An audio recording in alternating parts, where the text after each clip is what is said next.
Assalamualaikum warahmatullahi wabarakatuh. Bismillahirrahmanirrahim. Kita membaca kitab Bidayatul Hidayah. Wa ammal qismuth thalithu wa humul ma'arifu fahdhar minhum. Fa innaka la tarasyarra illa mimman ta'rifuh. Amma as-sadiqu fayu'inuka wa ammal majhulu fala yata'arradu laka. Wa innama syarru kulluhu minal ma'arif alladzina yudhhiruna as-sadaqata bi alsinatihim. Maksudnya bagian ketiga dari orang-orang yang ada di sekitar kita itu adalah orang-orang yang kita kenal.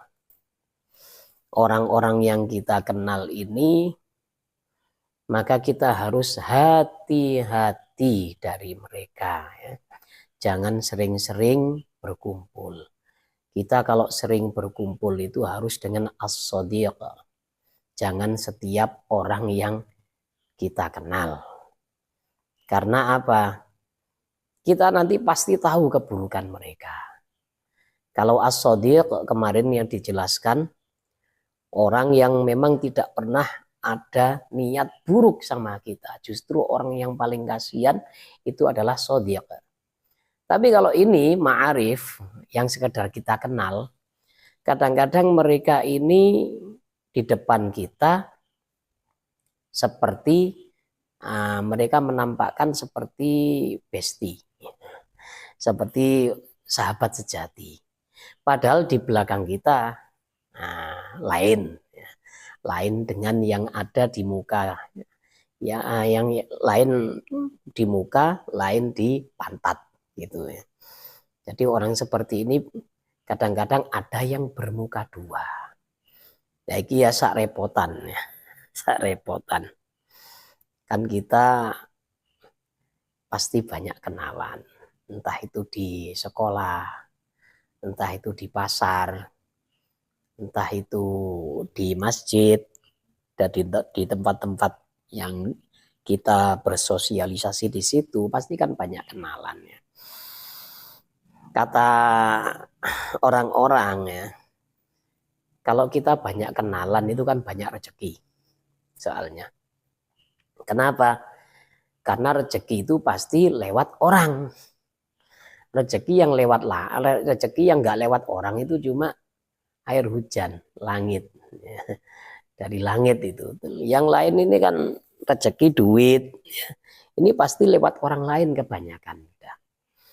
Nah, kalau kita kenal dengan orang, terus kita dekat dengan mereka, lah ini hati-hati, jangan asal-asalan mencari kawan. Pernah suatu ketika saya, ini pengalaman ya, saya ini nyoba akrab dengan orang ya. Ketika perjalanan dari Lumajang ke Jakarta, di dalam bis, ya kebetulan satu seat memang ya. Satu bis, satu kursi satu bangku itu. Jadi saya kenalan, orangnya ini orang daerah itu Pekalongan. Kenal, kita ngobrol-ngobrol. Kesalahan saya cuma satu, saya minta nomor telepon. Waduh, saya minta nomor telepon. Begitu saya ada di Jakarta, diteror. Gara-gara apa? Awalnya ketika kita ngobrol itu, saya itu dapat telepon gelap. Untung saya ada di bis. Dia bilangnya kayak gini, Assalamualaikum, waalaikumsalam. Siapa ini? Nomor nggak dikenal, nggak ada WA-nya. Rohim. Jadi Rohim, saya memang pada waktu itu ada di dalam bis, jadi nggak begitu mendengar. Saya kira Robi. Robi itu kawan nge-gym. Orang Cina kawan nge-gym ya, di gym center. Oh, ada apa kok? Ya, saya bilang kok ya. Nah, ketika dia merasa saya sudah dekat, sudah apa, dia merasa saya ini sudah mengenal, maka dia cerita panjang lebar. Ceritanya seperti ini. Saya tadi itu ada di pom, menemukan dompet, isinya ada duitnya. Saya ditahan ini oleh orang-orang pom. Jadi ketika saya tahu kayak gitu, ini kasus pernah kena saudara saya. Ngakunya Roni orangnya. Ngakunya Roni, terus nelpon saudara.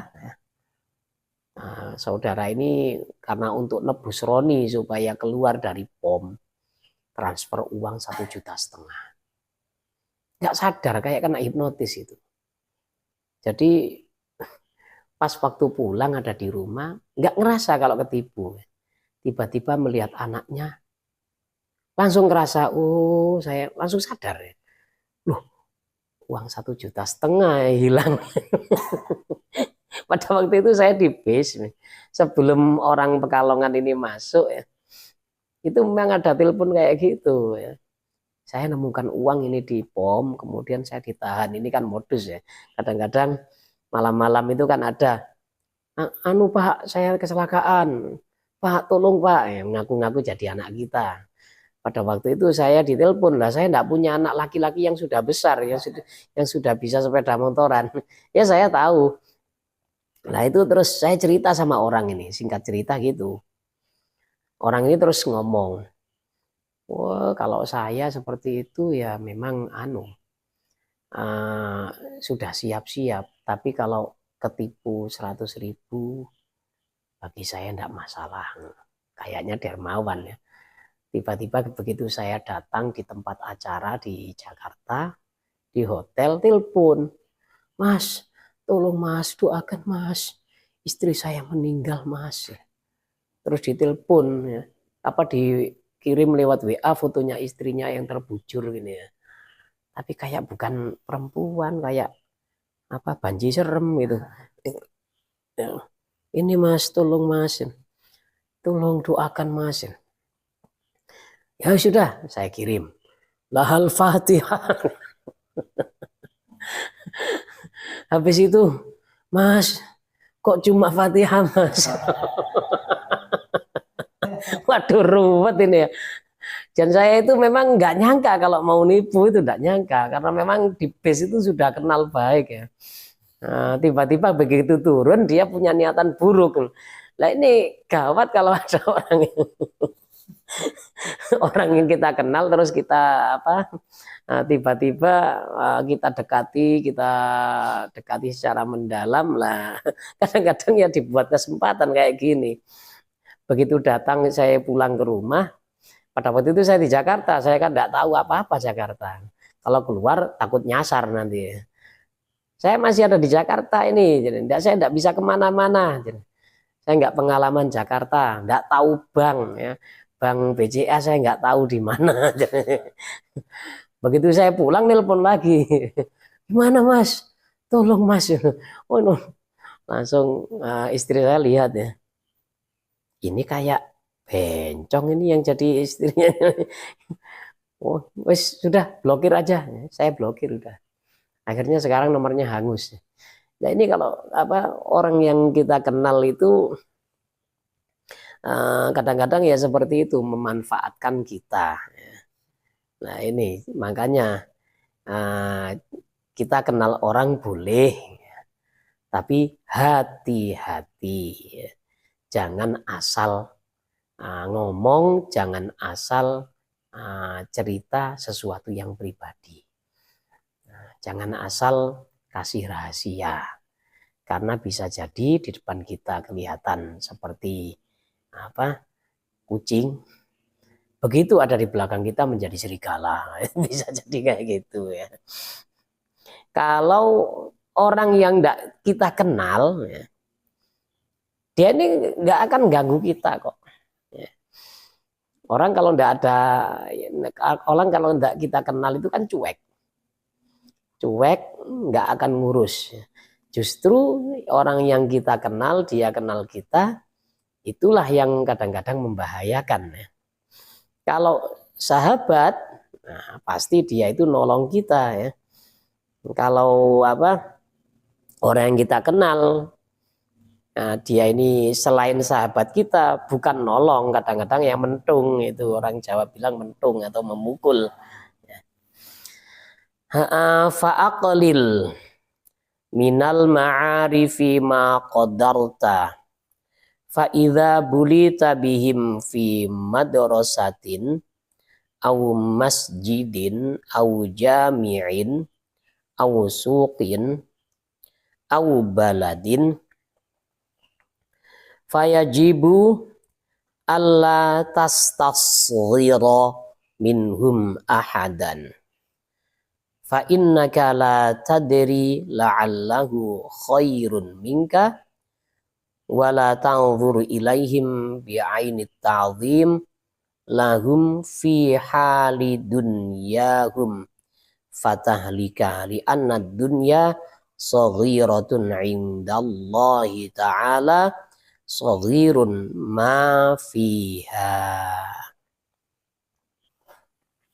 Maksudnya, maka kalau bisa, kalau mampu, lebih baik kita punya kenalan yang sedikit.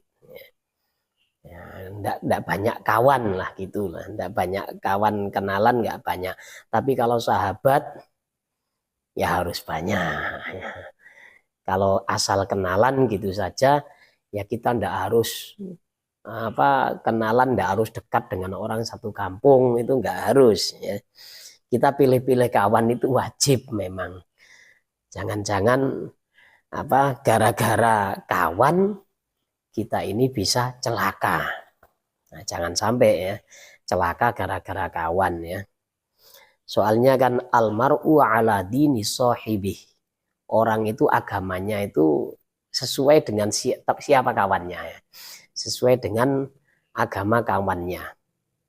Maksudnya amal kita itu kadang-kadang terpengaruh oleh kawan. Kalau kita berkawan dengan orang-orang yang giat beramal, giat ibadah, pasti ketularan. Berkawan selalu dekat kemanapun, ya. Kita selalu bareng dengan orang-orang yang ahli ibadah, ya kita pasti ketularan menjadi ahli ibadah. Nah, begitu. Nah, apabila kata Imam Ghazali, kita memang diuji oleh Allah. Diuji ternyata kita banyak kenalan karena nggak mampu menghindar memangnya. Nggak mampu menghindar, kita berkawan di madrasah atau di masjid pasti ketemu orang. Nah sekarang di sekolah itu satu kelas berapa orang? Pinten teng SMP napa SMA? SMK 36 satu kelas. Kalau di Sarang dulu itu di Madrasah Ghazaliyah, kawan satu kelas saya itu 70. 70 orang.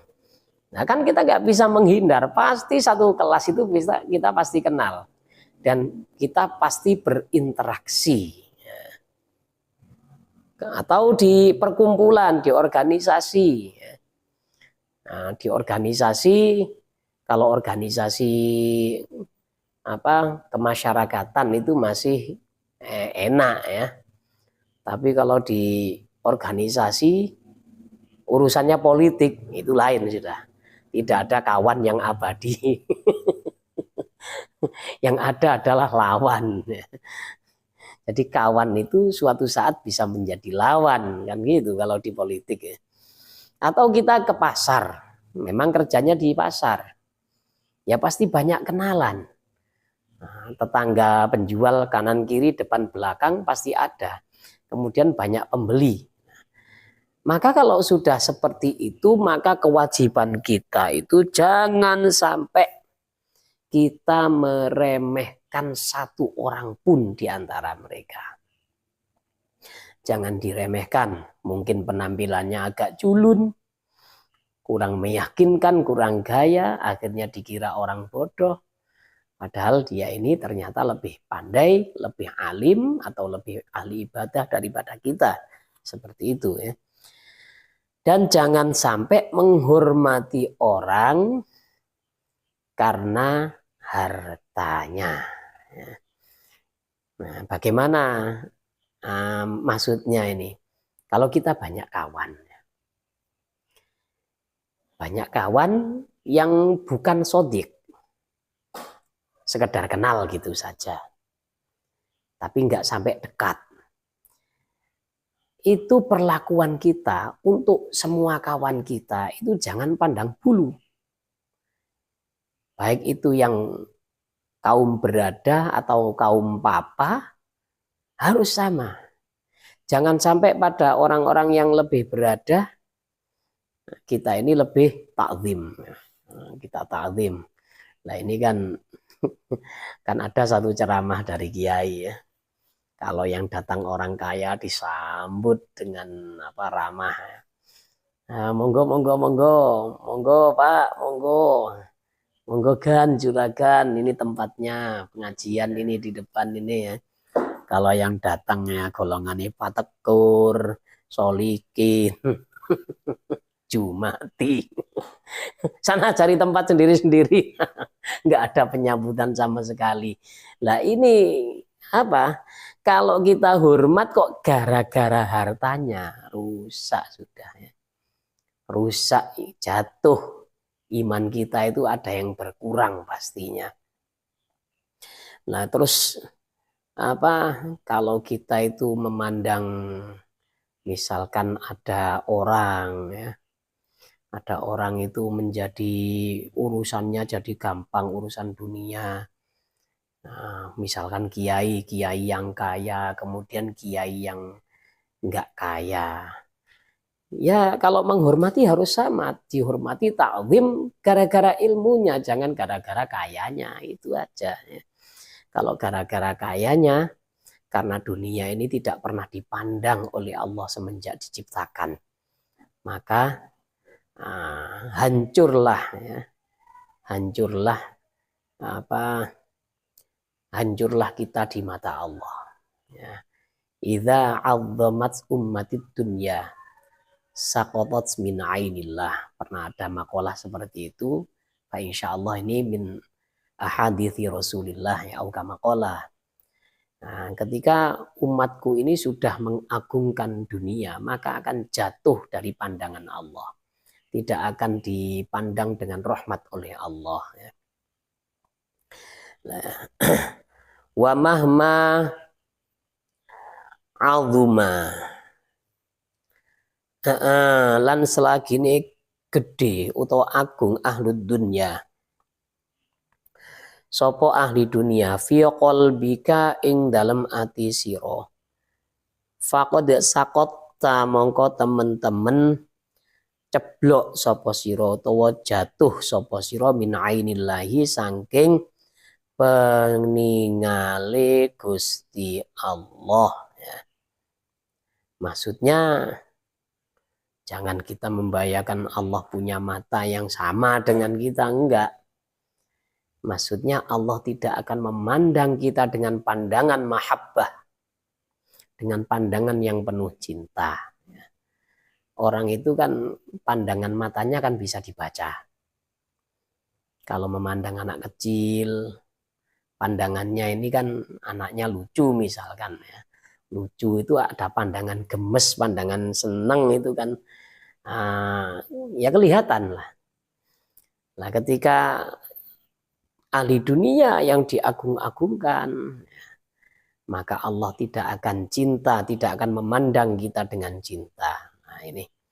Wa iyyaka an tubadzila lahum dinaka litanala bihi min dunyahum fala yaf'alu dzalika ahadun illa saghura fi a'yunihim thumma hurrima ma indahum. Tadi pesan Imam Ghazali selanjutnya adalah hati-hati atau takutlah kau. Jangan sampai menyerahkan agama hanya untuk meraih dunia dari orang-orang tadi. Menyerahkan agama hanya untuk meraih dunia mereka. Gambarannya seperti apa ini? Nah, pernah ya ada satu kawan ya. Ada satu kawan ini kerja di toko di Lumajang. Kerja tokonya orang Cina non Muslim ya. Sampean boleh kerja di sini, nanti saya bayar agak mahal, tapi dengan syarat ketika Jumat jangan sampai keluar. Artinya nggak usah Jumatan. Nah, ketika dituruti betul ini orang Cina, berarti kita menyerahkan agama kita, Pak. Urusan agama kita pada mereka. Mereka ngatur-ngatur kita dalam masalah agama. Padahal agama ini urusan kita dengan Allah. Yang ngatur harus Allah. Kita harus melakukan menyerahkan urusan agama pada Allah. Kita tunduk pada aturannya, bukan pada aturan singkek-singkek meleh babi itu. Bukan pada itu ya. Nah ini, kalau sudah seperti itu agama kita jual, maka kita ini akan diremehkan. Nah, pernah ada seorang kiai ya. Kiai ini saya acungi jempol. Ya. Berani mengingatkan bupati. Bupati yang ugal-ugalan dalam kebijakannya itu diingatkan betul. Dimarahi betul, bupatinya takut. Kiainya masih muda. Kemudian bupati ini ya memang orang pandai. Kalau nggak pandai nggak cari bupati memang. Datang sama kiai ini. Kiainya masih muda, dipanggil Gus. Gus, maukah Gus ini dari tim penasehat saya, tim penasehat bupati. Ya cuma ketawa saja Gus itu. Nanti kalau saya jadi tim penasehat bupati dapat gaji dari situ. Ketika dia mengeluarkan kebijakan-kebijakan yang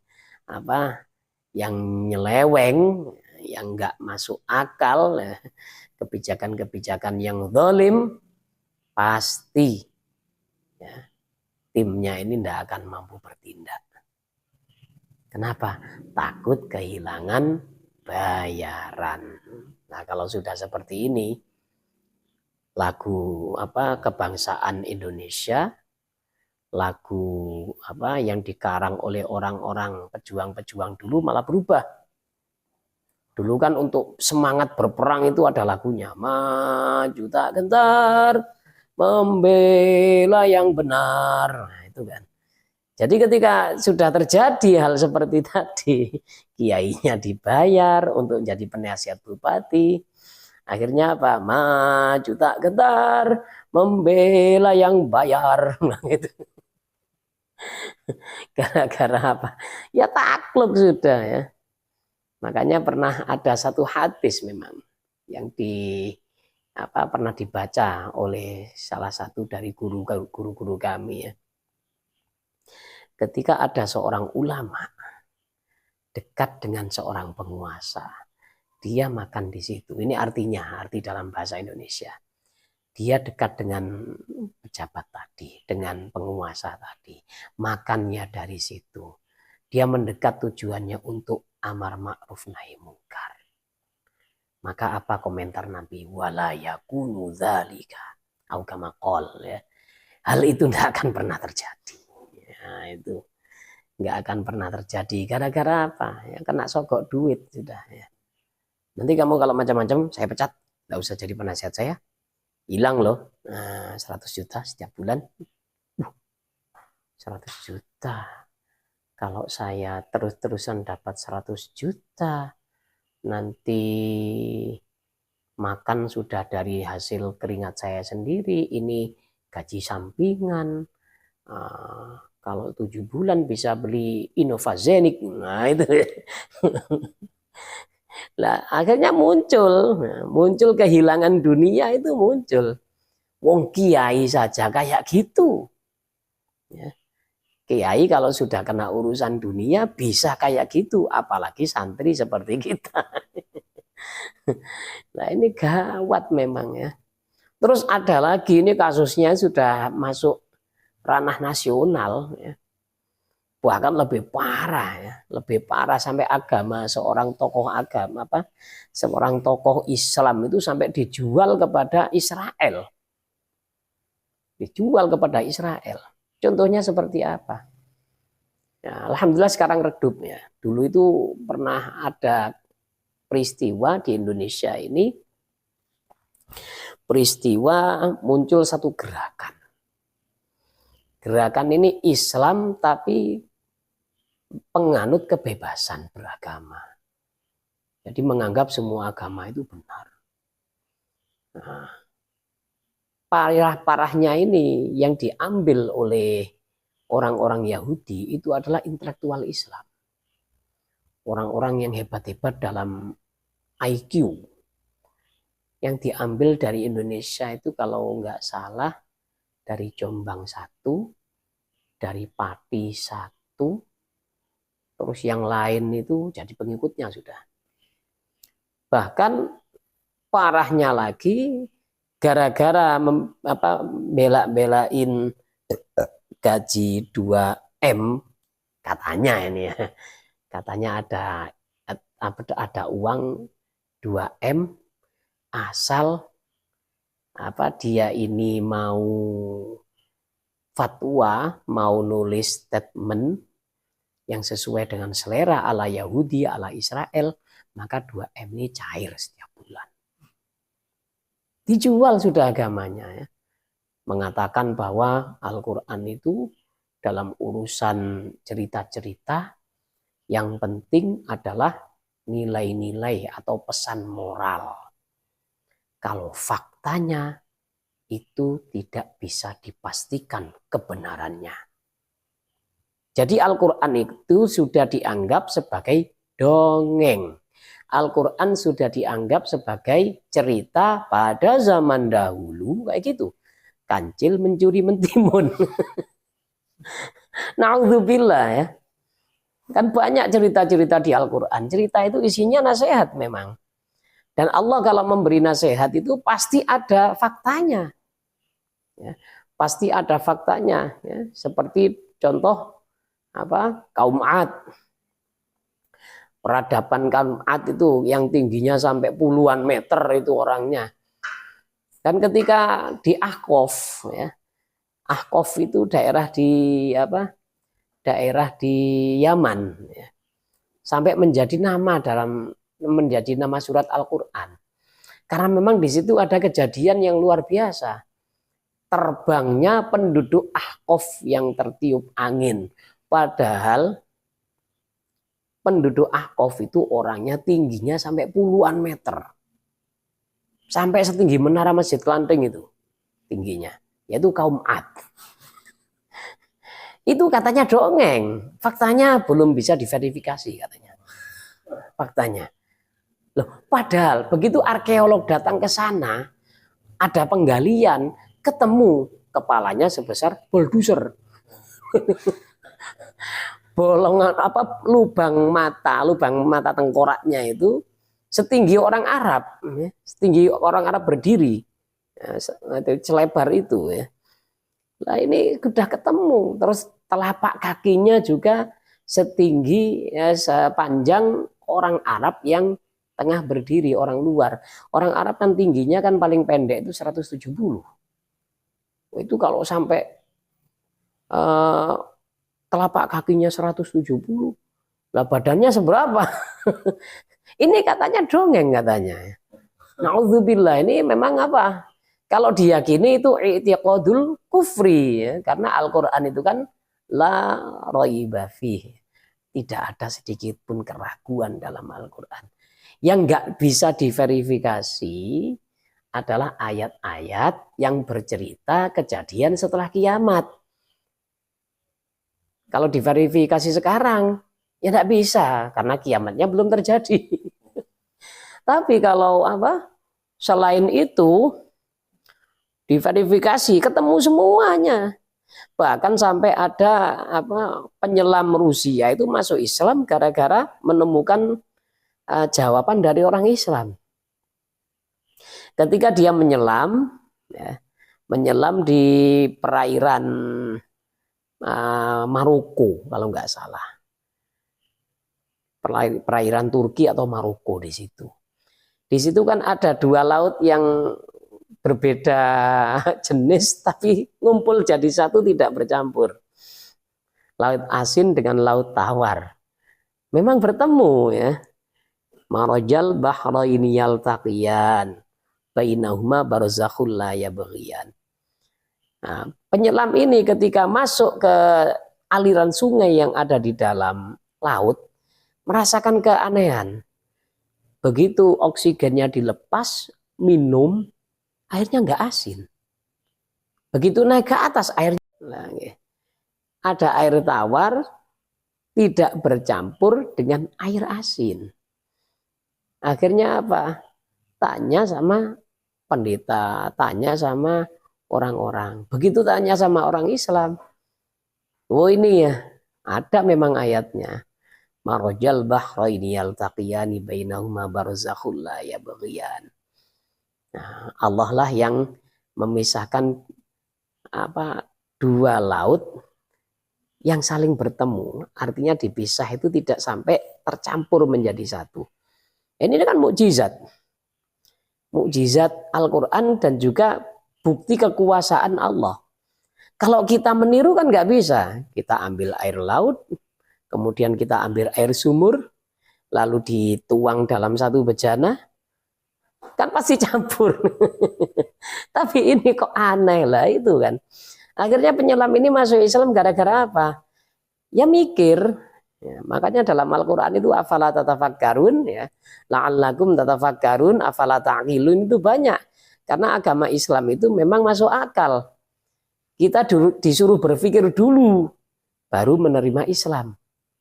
Itu dipikir-pikir Nabi Muhammad Shallallahu Alaihi Wasallam ini dalam kisahnya biografi kehidupannya tidak pernah sampai ke daerah Turki.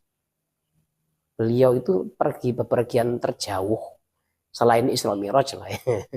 Itu hanya ke Syam, hanya sampai di negeri Syam. Negeri Syam itu ya antara Suriah, Lebanon, Palestina itu negeri Syam. Hanya sampai ke situ. Ketika Isra pun ya sampai Masjidil Aqsa. Nggak sampai ke Turki, nggak sampai ke Maroko. Ya. Akhirnya apa? Mana mungkin orang yang nggak bisa, nggak pernah kemana-mana, bisa tahu mana-mana kalau tidak diberitahu oleh yang menciptakan alam ini. Akhirnya masuk Islam. Lah hal seperti ini wah diragukan ya. Jadi Al-Qur'an dianggap dongeng gitu saja. Nauzubillahi min dzalik ya. Itu gara-gara uang 2M tadi. Padahal uang 2M itu kalau apa? Kalau nggak berkah ya nggak ada apa-apanya sedikit ya. Kalau buat saya ya kebanyakan. Akhirnya saya mikir buat apa? Pasti yang saya pikir pertama adalah ya, oh enggak, bukan kawin lagi ya. Mau beli mobil yang bagus, kemudian haji plus. Nah itu saya pikir ya. Nah itulah makanya ahli dunia ini jangan sampai ditakzimi gara-gara dunianya. Kalau ahli dunia, kalau orang kaya raya tapi soleh, kita takzim pada kesolehannya, suka menyumbang, suka ibadahnya rajin, sedekahnya banyak. Nah, kita ta'zim nggak masalah, tapi jangan ta'zim karena kayanya, ya. Ta'zim karena amalnya yang baik. Wa in aduka fala tuqabilhum bil adawah fa innaka la tutiqus sabra ala mukafaatihim fayadhhaba dinuka fi adawatihim wa yatula anauka ma'ahum. Wala takun ilaihim fi hali ikramihim. Makna dalam bahasa maksud yang kami baca, ketika mereka ini menebar permusuhan, mengibarkan bendera perang, ya, melawan kita, udah nggak usah diladeni. Perangnya paling perang mulut. Orang-orang kayak gitu itu paling tidak membawa senjata, nggak membawa sajam, senjata tajam, paling membawa mujam, mulut tajam. Hanya ngomong kok, ya, hanya memfitnah ke sana ke sini, hanya nyelekit gitu aja ngomongnya itu, ya. Jadi nggak usah diladeni, nggak usah kita itu melakukan perbuatan yang sama. Ya, kalau ada orang misalkan, ya, karena nggak suka dengan kita, karena sakit hati, kemudian dia ini keliling-keliling semua orang-orang yang kita kenal itu ingin dia pengaruhi. Itu orangnya gini. Sudah, sikap kita diam. Kita nggak usah kayak dia. Kalau kita kayak dia, ya kita sama-sama ghibah. Sama-sama ghibah, ya agama kita rusak nanti, hancur amal kita. Kan gitu. Karena apa? Hal seperti ini buang-buang energi dan buang-buang waktu, capek ngurusi orang kayak gitu. Jadi biarkan dia capek sendiri. Ya memang dalam kehidupan pribadi kami memang ada orang yang sikapnya kayak gitu, itu memang ada. Biarin aja. Kita sikapi dengan senyuman. Ketemu nggak mau berjabat tangan, sudah, ya. Saking jengkelnya itu, kita hadapi saja dengan senyuman. Sudah, wis. Nggak usah kita bela-belain konfirmasi sama orang-orang yang yang diomongi, yang dihasut supaya meninggalkan kita, itu nggak usah. Toh yang diomongi itu teman-teman kita juga. Dan mereka pasti tahu siapa yang ngomong dan siapa yang dijadikan bahan omongan. Mereka kenal saya dan juga kenal si dia. Ya pasti orang itu bisa menilai kan itu. Becik ketitik, olo ketoro. Nah, itu. Kalau bagus pasti akan ketitik itu pasti akan bahasa Indonesia ya, dititeni. Ya pasti akan diingat oleh orang ini, pasti akan ketemu ini. Oh ini baik ternyata. Olo ketoro, kalau jelek itu pasti nampak. Orang yang bicaranya kesana kemari membawa aib orang lain, ini pasti dia bukan orang baik. Dia ini hancur. Bahkan Sayyid Muhammad bin Alawi mengatakan, beliau itu kalau ada orang bilang, masyarakatku sekarang ini sudah bobrok gini. Sebenarnya yang bobrok itu dia. Jadi nggak boleh, kita harus punya husnudzon pada banyak orang. Sudah nggak usah diladeni, biarkan capek sendiri. Nah, nanti di dunia kesana kemari cari pengaruh, ya, cari dukungan supaya orang-orang itu meninggalkan kita. Capek-capek kesana kemari menghasut. Ya. Nanti ya di akhirat ya totalan, itu aja. Kamu ngomong apa saja kemarin. Nah, itu. Kemudian wala taskun ilaihim fi hali ikramihim iyyaka wa thanaihim 'alaika fi wajhika wa izharihim al mawaddata laka. Kita itu jangan tenang, ya, jangan merasa senang ketika mereka itu memuliakan kita dan memuji-muji kita di depan kita. Jangan merasa adem ayem tentrem gitu. Wah, kalau jenengan ini Masya Allah orangnya sudah baik, sudah ini, sudah itu di depan kita ya. Justru orang yang memuji kita di depan kita, selain sahabat ya, itu malah malah memutus, malah mematahkan tulang punggung kita itu sebenarnya. Kita merasa bangga dengan pujian, akhirnya terlena, akhirnya amal kita merosot. Nah, sering seperti itu, kena penyakit ain katanya ya. Nih, kita dipuji-puji, mereka menampakkan rasa cinta pada kita. Nah ini jangan merasa senang, ya, jangan merasa tenang.